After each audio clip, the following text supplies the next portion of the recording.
প্রিয় বন্ধুরা, কেমন আছো তোমরা সবাই?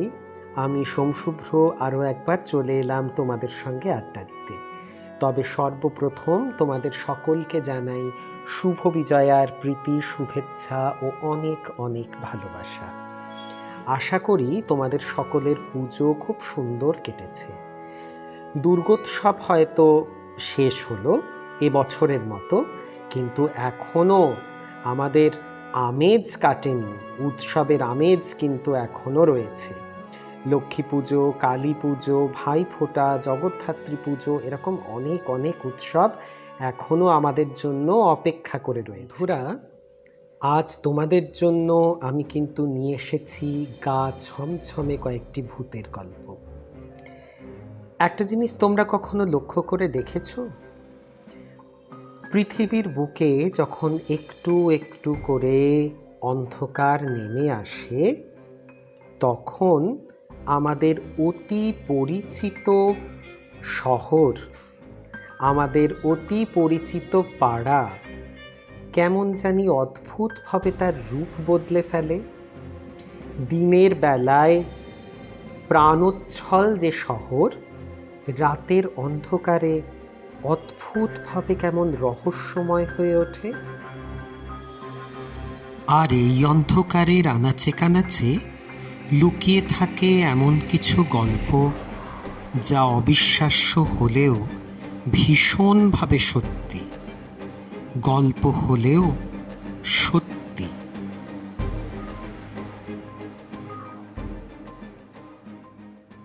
দক্ষিণ কলকাতার যে অঞ্চলে আমি থাকি, সেই অঞ্চলকে ঘিরেও কিন্তু রয়েছে এরকম কিছু রহস্যময় গল্প।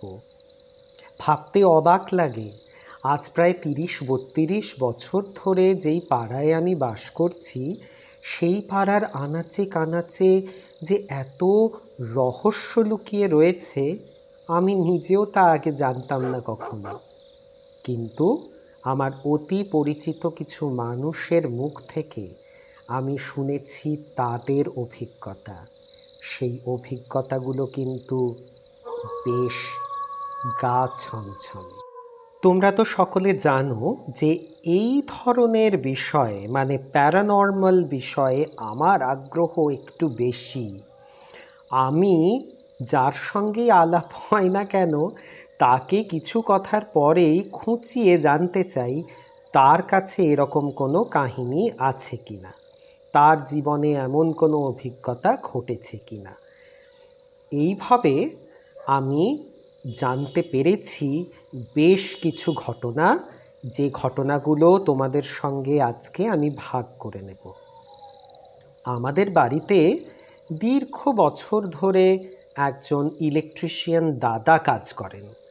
বাড়িতে টুকিটাকি কাজ তো লেগেই থাকে, আর এত বছর ধরে তিনি আমাদের সঙ্গে রয়েছেন, আমাদের বাড়ির কাজ করছেন, যে তার সঙ্গে একটা সখ্যতা তো হয়েই যায়, বলো। আমি আমাদের এই ইলেকট্রিশিয়ান দাদাকে জিজ্ঞেস করলাম যে, দাদা, তোমার জীবনে কি এমন কোনো অস্বাভাবিক অভিজ্ঞতা কখনো ঘটেছে? যদি ঘটে থাকে বলো না, আমায় একটু শুনি। তো আমার যারা পরিচিত প্রত্যেকেই জানেন যে এ বিষয়ে আমার একটু বিশেষ উৎসাহ রয়েছে। তারাও কিন্তু খুব ভালোবেসে আমার সঙ্গে তাদের জীবনের অভিজ্ঞতা শেয়ার করে থাকেন। এই দাদাও ঠিক তাই করলেন। তিনি বললেন একদিনের ঘটনা, যেদিন তার বাড়িতে ফিরতে অনেকটা রাত হয়ে গিয়েছিল। এই দাদা দূর দূরান্তে কাজ করতে যান। তিনি তার সাইকেলটা সঙ্গে নিয়ে যান, আবার কখনো কখনো যদি ধারে কাছের পাড়ায় যান তাহলে পায়ে হেঁটেই চলে যান। এরকম একদিন কাজ সেরে তার বাড়ি ফিরতে অনেকটা রাত হয়ে গিয়েছে। তিনি তখন বাড়ির পথ ধরেছেন, আর আমাদের পাড়ার মোড় থেকে পাড়ায় ঢুকতে গেলে একটা বাঁক নিতে হয়। সেই বাঁকটা নিয়ে তিনি যেই এগোচ্ছেন, হঠাৎ তার চোখে পড়ল যে কিছু দূরে লাল সালোয়ার কামিজ পরা একটি মেয়ে হেঁটে যাচ্ছে। আপাত দৃষ্টিতে এটা এমন কোনো অস্বাভাবিক ঘটনা না, তবে অত রাতে প্রায় 1টা-1:30 নাগাদ একজন অল্প বয়সী মেয়েকে সম্পূর্ণ একা রাস্তায় হেঁটে যেতে দেখাটা একটু খটকা লাগায় মনে। কিন্তু এই দাদার তেমন কিছু মনে হয়নি।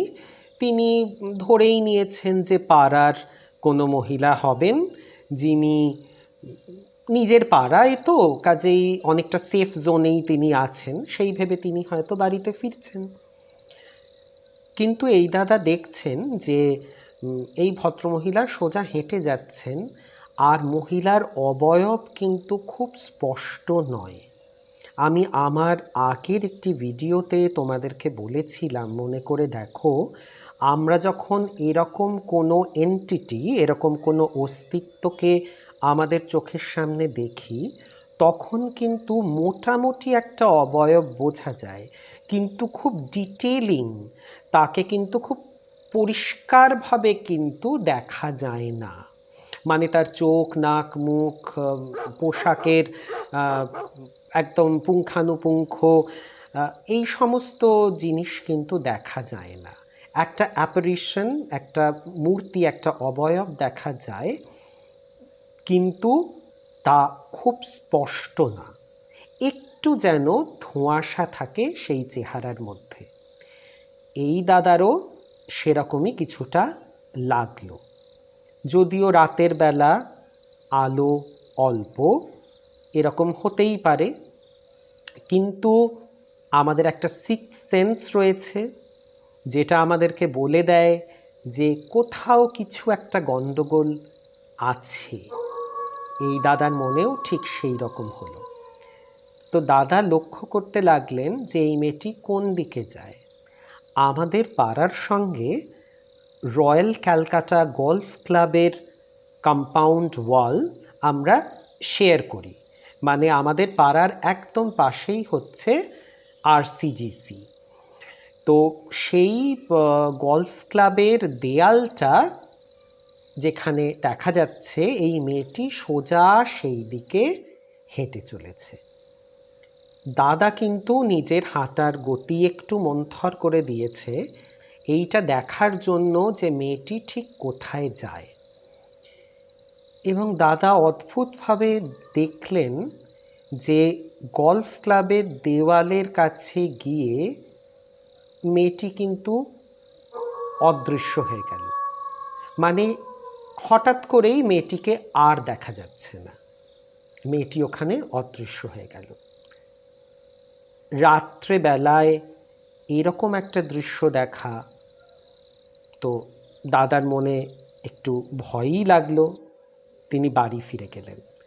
পরবর্তীকালে এই গল্প যখন তার পরিচিতদের সঙ্গে তিনি শেয়ার করেন, তখন তিনি জানতে পারেন যে এই লাল সালোয়ার কামিজ পরা মেয়েটিকে আরও বেশ কয়েকজন কিন্তু এইভাবেই ওই রয়্যাল ক্যালকাটা গলফ ক্লাবের দেওয়ালের দিকে হেঁটে যেতে দেখেছে, এবং সে সেখানে গিয়েই মিলিয়ে যায়। এবার যেই গল্পটা আমি তোমাদেরকে বলবো, সেই গল্পটা আমি শুনেছি আমাদের বাড়িতে যেই দিদি আমাদের কাজে সাহায্য করতে আসেন, সেই দিদির কাছ থেকে। এই দিদি আমাদের এই অঞ্চলের অনেক পুরনো বাসিন্দা। তো আমি যবেকার কথা বলছি, সেই কথাটা ধরে নাও প্রায় অ্যাবাউট 40 years ব্যাক, প্রায় 40 বছর আগের একটি ঘটনার কথা আমি বলছি। তখন তো সাউথ ক্যালকাটার অনেক জায়গায় খুব বেশি উন্নত ছিল না, সদ্য গড়ে উঠছে, নতুন নতুন পাড়া গড়ে উঠছে। তো কিছুটা তখনও কিন্তু গ্রাম্য ভাব কোথাও কোথাও ছড়িয়ে ছিটিয়ে ছিল। তো এই দিদি যেই অঞ্চলে বাস করেন, সেই অঞ্চলে তখন বেশ একটু পাড়াগা একটা ফিল ছিল সেই জায়গাটার। সেখানে একটি বড় পুকুর আছে। আর আমরা অনেকেই জানি যে এই সব জায়গাতে তো এইখানে যারা বাস করেন তাদের অনেক সময়তেই বাড়িতে তো ওয়াশরুম থাকে না, তাদেরকে টয়লেট করতে হলে বাইরে বেরিয়ে আসতে হয় এবং পুকুরের ধারে অথবা কোনো নিকটবর্তী ঝোপঝাড়ে তারা তাদের কাজ সমাধা করেন। তো এরকমই একদিন দিদির স্বামী রাত্রির বেলাতে বেরিয়েছেন টয়লেটের জন্য, আর দিদি বেরিয়েছেন সঙ্গে, কারণ বাড়ির মানুষ যদি রাত্রির বেলায় বাইরে বেরোয় তাকে একটু নজরে রাখার জন্য বা তার প্রোটেকশনের জন্য সঙ্গে কাউকে তো থাকতেই হয়, এটা খুব স্বাভাবিক। তো দিদি লণ্ঠন নিয়ে তার সঙ্গে গিয়েছেন। দিদি একটু দূরে দাঁড়িয়ে আছেন আর এই দাদা গিয়েছেন একদম পুকুরের ধারে। এইবার এই দাদা হঠাৎই চেঁচিয়ে দিদিকে ডাকছেন, মানে তার স্ত্রীকে ডাকছেন। তো দিদি তো গিয়েছেন ওখানে, দুজন মিলে এবারে দেখছেন একটা অদ্ভুত দৃশ্য। পুকুরের জলে যেন কেউ সাঁতার কাটছে, কিন্তু কাউকে দেখা যাচ্ছে না, অথচ সাঁতার কাটলে দুদিকে জল কেটে কেটে যেভাবে মানুষ এগোয় ঠিক সেইভাবে জল কেটে কেটে কেটে কেটে কেউ যাচ্ছে। পুরো দেখা যাচ্ছে যে জল দুভাগে ভাগ হয়ে যাচ্ছে, কারুর হাতের মুভমেন্টে জল সরে সরে যাচ্ছে, কিন্তু কোনো মানুষকে দেখা যাচ্ছে না। দাদা দিদিকে বলে যে সে যখন ওই পুকুর ধারে গিয়ে উপস্থিত হয় তখন সে লক্ষ্য করে যে এই জল কেটে কেটে কেউ একজন তার দিকে এগিয়ে আসছে। এইটা দেখে দাদা ভয় পেয়ে যেই চিৎকার করে দিদিকে ডাকে, তখনই কিন্তু এই ডাকের এই শব্দে, এই আওয়াজে সে সঙ্গে সঙ্গে অ্যাবাউট টার্ন, সে উল্টো দিকে যেতে থাকে এবং দিদি গিয়ে যেটা দেখে যে উল্টো দিকে জল কেটে কেটে কেটে কেটে কেউ একজন চলে যাচ্ছে, অথচ স্বামী স্ত্রী দুজনেই আর কাউকে কিন্তু দেখতে পাচ্ছেন না।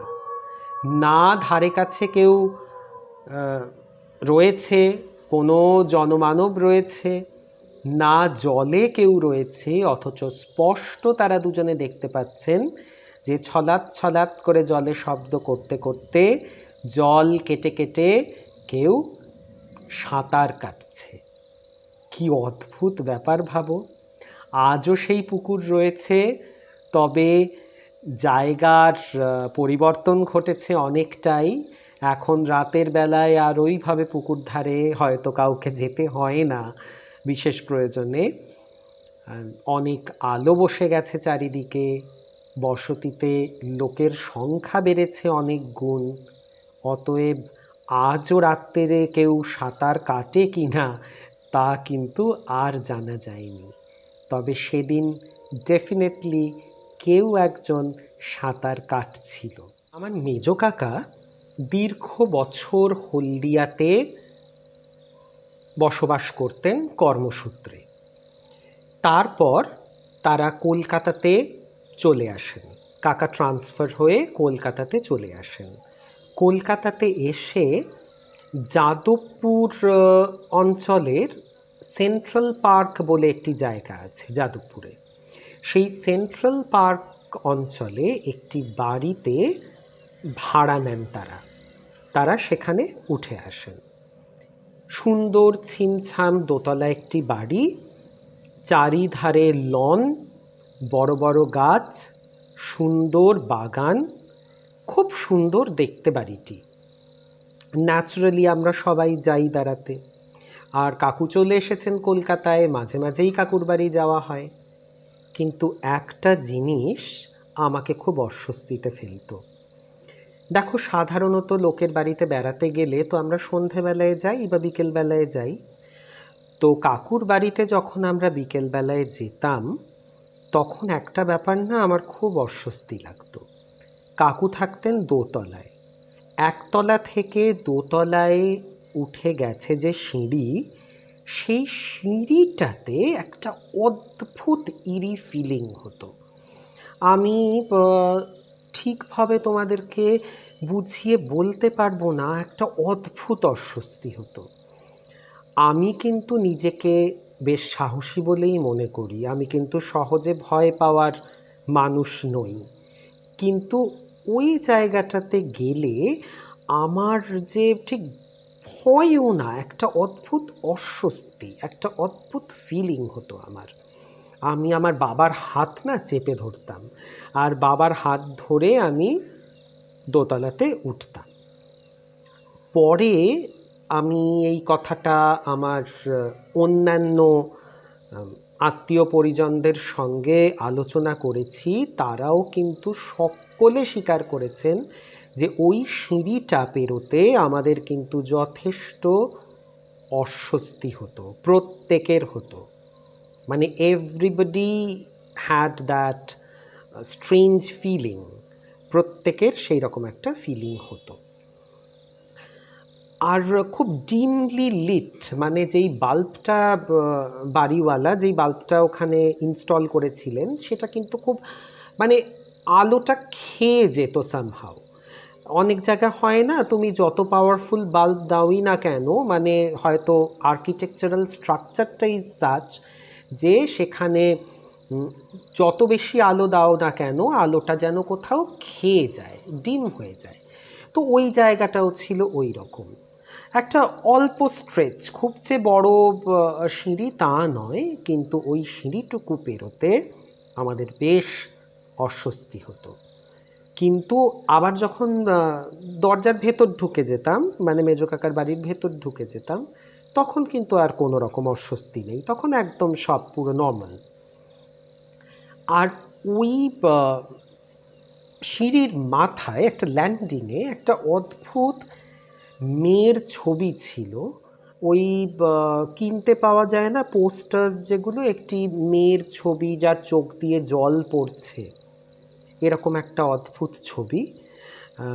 তোমাদেরকে বলে রাখি, এরকম চোখে জল পড়ছে এরকম মেয়ে বা বাচ্চার ছবি কিন্তু পাওয়া যায় পোস্টারের দোকানে। এই রকম ছবি দেখতে যতই ভালো লাগুক না কেন, তোমরা কিন্তু কখনো কিনো না। চোখ দিয়ে জল গড়াচ্ছে এরকম কোনো ছবি তোমরা কিন্তু কখনো কিনো না, আর ঘরে তো একদম রেখো না এ ধরনের ছবি। কারণ এই ছবিগুলোর মধ্যে দিয়ে কিছুভাবে একটা নেগেটিভ এনার্জি কিন্তু ট্রান্সমিটেড হয়, সেটা খুব ভালো নয়। আমাদের হ্যাপি পিকচার্স রাখাটাই বাঞ্ছনীয়। এর ল্যান্ডিংয়ে কিন্তু এই রকম একটি ক্রন্দনরতা মেয়ের ছবি ছিল।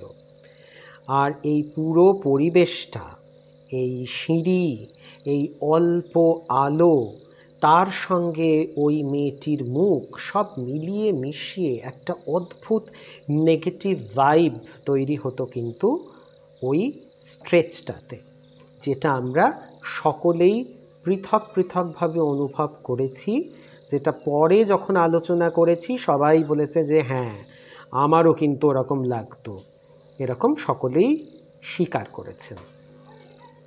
এইবারে আমার কাকুর একটি বড় জার্মান শেফার্ড ছিল, নবাব, তার নাম নবাব।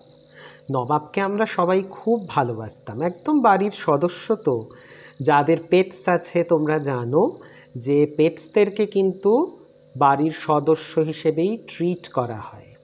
তো নবাব ছিল ঠিক সেই রকমই একজন সদস্য।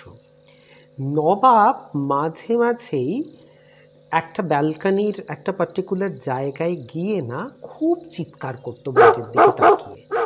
এটা আমরা কিন্তু লক্ষ্য করেছি, সকলেই আমরা লক্ষ্য করেছি।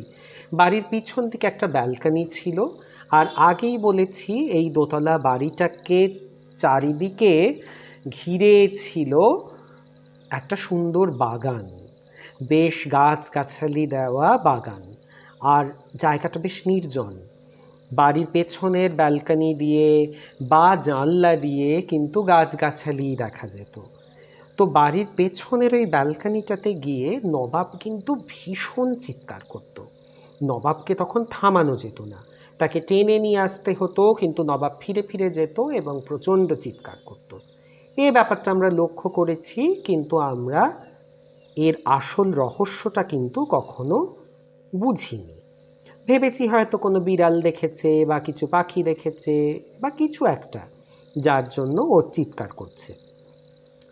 আর একটা জিনিস হতো, নবাবকে নিয়ে কখনো কখনো আমার কাকু ছাদে যেতেন একটু হাঁটতে। এই ছাদে নবাব কিন্তু কাকুকে ভীষণভাবে না প্রোটেক্ট করত, মানে একদম কাকুর পায়ে পায়ে ঘুরতো আর কিছুতেই কাকুকে ছেড়ে আসতো না। কাকুকে নাবিয়ে আনার একটা প্রবল চেষ্টা চালাতো নবাব।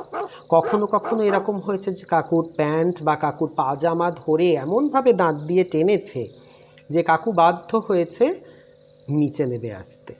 আর একা তো কাকুকে কখনো ছাদে সে যেতেই দিত না। এই জিনিসগুলো আমরা সকলে লক্ষ্য করেছি, কিন্তু কারুর কখনো আলাদা করে কিছু মনে হয়নি। এরপর কাকু নিজের ফ্ল্যাট কিনে এই ভাড়া বাড়ি ছেড়ে চলে যান। কিন্তু চলে যাওয়ার পরেও তো অনেক সময় পুরনো প্রতিবেশীদের সঙ্গে আমাদের যোগাযোগ থেকেই যায়, বলো, এটা তো খুব স্বাভাবিক। কাকুদের এই বাড়িতে একতলাতে এক নবদম্পতি ভাড়ায় এসেছিলেন। তো কাকুদের সঙ্গে তাদেরও আলাপ হয়েছিল। কাকুরা থাকতেন দোতলায় আর এই কাপল থাকতেন নিচতলায়, দুজনেই ওই বাড়ির ভাড়াটে।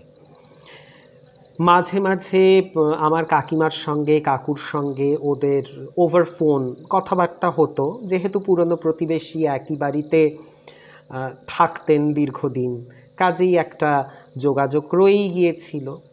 এইভাবে একদিন কাকিমা জানতে পারেন ওই ফ্যামিলির যিনি মহিলা, সেই মহিলা কাকিমাকে বলেন যে এই ফ্ল্যাটে, মানে পার্টিকুলারলি এই কাপলের যে ফ্ল্যাটটা, মানে যেটা নিচের তলায়, সেখানে কিছু ডিস্টারবেন্স তারা ফেস করেন। মানে ধরো কোনো জিনিস এদিক থেকে ওদিক সরে যাচ্ছে বা কোনো অদ্ভুত আওয়াজ হচ্ছে, এক জায়গাতে একটা জিনিস রাখা হলো, তারপরে দেখা গেল সেখানে আর জিনিসটা নেই, অন্য জায়গাতে সেই জিনিসটাকে খুঁজে পাওয়া গেল, এরকম কিছু ডিস্টারবেন্স তারা লক্ষ্য করেন। যা হয়, আমাদের র্যাশনাল মাইন্ড প্রথম প্রথম আমরা ব্যাপারগুলোকে খুব একটা আমল দিই না, ভাবি আমাদের মনের ভুল বা চোখের ভুল।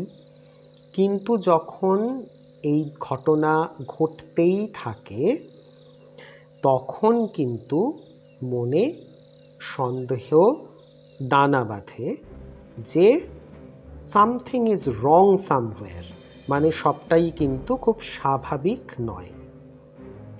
তো ওরা কি করেন, একজন পুরোহিত নিয়োগ করেন যে বাড়িতে একটু পুজো দেওয়া, একটু যাগযজ্ঞ করা, শান্তি সস্তয়ন যাকে বলে, যে বাড়িতে একটু পজিটিভ ভাইবস জেনারেট করার জন্য বাড়িতে পুজো করা, হোমযজ্ঞ করার আয়োজন তারা করে।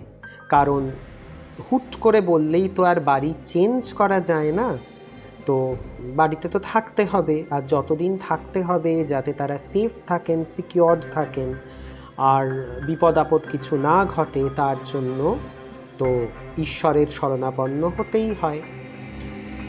তো বাড়িতে এই ঠাকুরমশাই পুজো করতে আসেন। আর যারা এই ধরনের ধর্মাচরণের সঙ্গে যুক্ত থাকেন সেই সব মানুষের কিন্তু দেখা যায় অনেক সময় একটা ইনটিউশন, একটা অদ্ভুত একটা ক্ষমতা থাকে যে আমরা যে জিনিসগুলো সেন্স করতে পারি না বা আমরা যে জিনিসগুলো বুঝতে পারি না তারা কিন্তু বুঝতে পেরে যান। তাদের সেই সেন্সিটিভিটিটা বা সেই রিসেপটিভ পাওয়ারটা স্ট্রং থাকে। তো এই ভদ্রলোক যখন পুজো করতে আসেন, তিনি কথায় কথায় এই দম্পতিকে বলেন যে একটা প্রেজেন্স, একটা অস্তিত্ব কিন্তু এই বাড়িতে রয়েছে, আর এই বাড়িটি কিন্তু ছিল যিনি বাড়িওয়ালা, সেই বাড়িওয়ালার মেয়ের স্মৃতির উদ্দেশ্যে। বাড়িওয়ালার এক অল্প বয়সী মেয়ে মারা যান, আর তার স্মৃতির উদ্দেশ্যে এই বাড়িটা নির্মাণ করা হয়। এই মেয়েটির অস্তিত্বই কিনা সেটা কিন্তু স্পষ্ট নয়, তবে কোনো একজনের প্রেজেন্স এই বাড়িতে ছিল। আর এই ভদ্রলোক, যিনি কিনা আমার কাকুরা চলে আসার পরে গিয়েছেন ওখানে পুজো করতে, কাকুদেরকে তিনি চেনেন না, কিন্তু তিনি বলেছিলেন যে এই বাড়িতে একজন ছিল যে এই প্রেজেন্সটার কে ফিল করতে পারত এবং সে রিয়্যাক্ট করত। খুব সহজেই বোঝা যাচ্ছে যে উনি কিন্তু নবাবের কথা রেফার করেছেন, যে এখানে এই বাড়িতে একজন এমন কেউ ছিল, এমন কোনো প্রাণী ছিল যেই প্রাণী কিন্তু বুঝতে পারত এই অস্তিত্বের প্রেজেন্সটা সে বুঝতে পারত এবং সে রিয়্যাক্ট করত। আর এই কথাটা যখন তারা শোনে, তারা স্বভাবতই তারা খুব ন্যাচারালি বুঝতে পেরে যায় যে কার কথা বলা হচ্ছে। এবং আমার কাকিমার সঙ্গে যখন ফোনে কথা বলছে তখন বলে যে দেখো, বোধহয় নবাব বুঝতে পারত, নবাব সত্যিই বুঝতে পারত। আমরা তো জানি যে বিশেষ করে কুকুর, বিড়াল, এরা যারা, এদের চোখের যে লেন্স সেটা আমাদের চাইতে অনেক বেশি স্ট্রং। তারা এমন অনেক কিছু সূক্ষ্ম জিনিস দেখতে পায় এবং বুঝতে পারে, সবচেয়ে বড় কথা সেন্স করতে পারে যে কোনটা ন্যাচারাল নয়, সেই বুঝে তারা রিয়্যাক্টও করে। আর নবাবের এই অদ্ভুত বিহেভিয়ারটা, যেটা কিনা আমরা সবাই দেখেছি, দৌড়ে দৌড়ে বারবার করে পেছনের দিকে চলে যাচ্ছে, ব্যালকানিতে প্রচণ্ড চিৎকার করে ডাকছে, ছাদে আমার কাকাকে কিছুতেই একা উঠতে দিচ্ছে না, কাকার পাজামা ধরে একদম দাঁত দিয়ে টেনে তাকে নামিয়ে নিয়ে আসছে। মানে ভীষণ অদ্ভুত একটা রিয়াকশন ছিল ওর। নবাব তো আমাদের সকলের বাড়িতেই এসেছে, ওকে কিন্তু কখনো আমরা এরকম অস্বাভাবিকভাবে বিহেভ করতে দেখিনি, কিন্তু ওই পার্টিকুলার বাড়িতে নবাব এই রকমই আচরণ করত।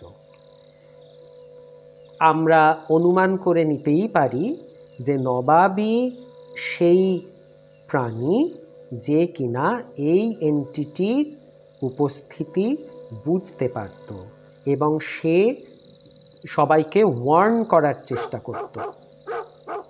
তারপরে তো আমার কাকারা সেই বাড়ি ছেড়ে চলে আসেন। আজ সেই বাড়ির অস্তিত্ব আর নেই। শুনেছি বাড়ি ভেঙে ওখানে ফ্ল্যাট হয়ে গিয়েছে, অ্যাপার্টমেন্ট হয়ে গিয়েছে। তো সেই অ্যাপার্টমেন্টে যারা বাস করেন তাদের সঙ্গেও এরকম কোনো ঘটনা ঘটেছে কি না, নাকি সব কিছু স্বাভাবিক হয়ে গেছে, সে বিষয়ে আমি তোমাদের বলতে পারবো না। কিন্তু এই ঘটনাটা আমার বলতে পারো কিছুটা নিজের চোখে দেখা, কারণ নবাবের রিয়াকশন আমি কিন্তু নিজের চোখে দেখেছি। বারবার করে ছুটে যাওয়া, প্রচণ্ডভাবে ডাকা এবং আমার কাকুকে কিছুতেই একা না ছাড়া, স্পেশালি ছাদে, এই রিয়াকশনগুলো কিন্তু আমিও দেখেছি।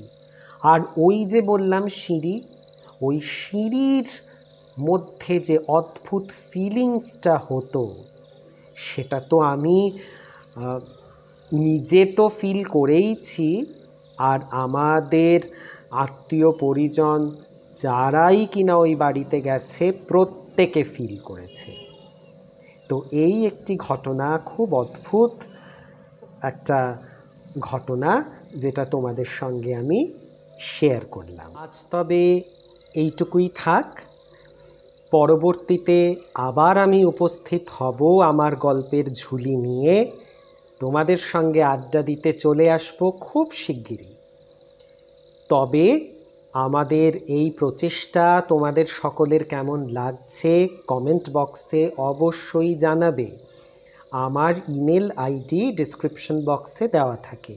আর হ্যাঁ, তোমাদের নিজেদের জীবনে যদি এরকম কোনো অভিজ্ঞতা ঘটে থাকে যা তোমরা সকলের সঙ্গে ভাগ করে নিতে চাও, তবে অবশ্যই জানিও আমাকে। তোমরা সরাসরি নিজের গল্পও কিন্তু বলতে পারো আমার এই প্ল্যাটফর্ম থেকে।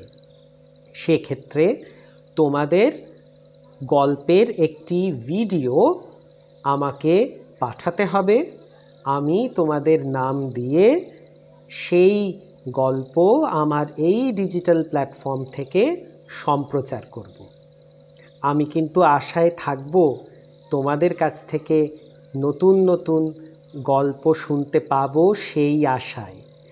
সকলে ভালো থেকো, সুস্থ থেকো, আর সাবস্ক্রাইব করো, লাইক করো, শেয়ার করো। তোমাদের আশীর্বাদ, তোমাদের শুভেচ্ছা আমাদের একান্ত কাম্য। তোমাদের সকলের জন্যই এই এত আয়োজন। আজ আসি, খুব শিগগিরই আবার তোমাদের সঙ্গে দেখা হচ্ছে নতুন নতুন গল্প নিয়ে।